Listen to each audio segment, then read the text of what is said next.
लोकशाहीच्या बळकटीसाठी तसेच पत्रकारांच्या अनेक समस्या निकाली लावाव्या अशा अनेक प्रमुख मागण्या घेऊन महाराष्ट्र राज्य मराठी पत्रकार संघ मुंबई वतीने नागपूर येथील दीक्षाभूमी ते मंत्रालयापर्यंत भव्य संवाद यात्रेचे आयोजन करण्यात आले आहे।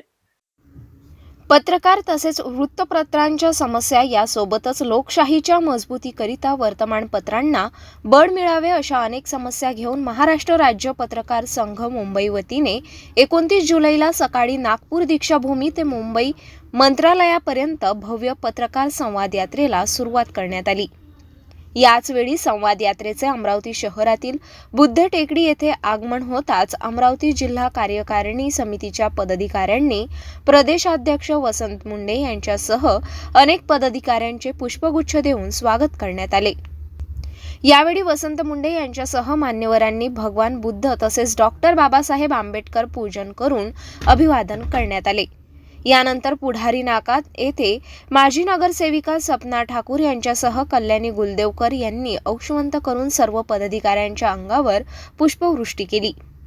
यानंतर विविध मार्गाने संवाद यात्रा दाखल होऊन मराठी पत्रकार भवन येथे प्रदेशाध्यक्ष वसंत मुंडे यांनी पत्रकारांच्या समस्या तसेच लोकशाहीच्या बळकटीसाठी वर्तमानपत्रांना बळ मिळणे गरजेचे आहेत असे संबोधित करून पत्रकार परिषदेत आपले मनोगत व्यक्त केले।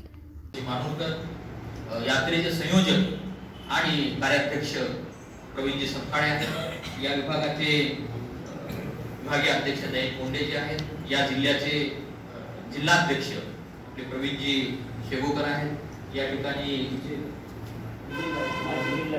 माजी जिल्हाध्यक्ष विजयजी आहेत आणि माझ्या बरोबरचे सगळे शहराध्यक्ष अजय शिंगारे आहेत आणि सगळी टीम या यात्रेबरोबर उत्स्फूर्तपणे आलेली आहे। हे सर्व या ठिकाणी माझं निवेदन संपलेलं आहे।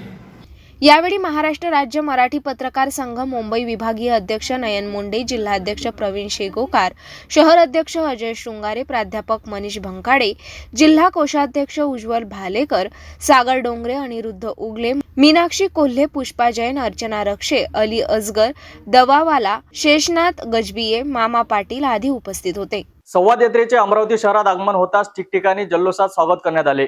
या दरम्यान महाराष्ट्र राज्य पत्रकार संघ मुंबईचे प्रदेशाध्यक्ष वसंत मुंडे यांनी पत्रकार परिषदेत पत्रकारांच्या समस्या स्पष्ट केल्यात।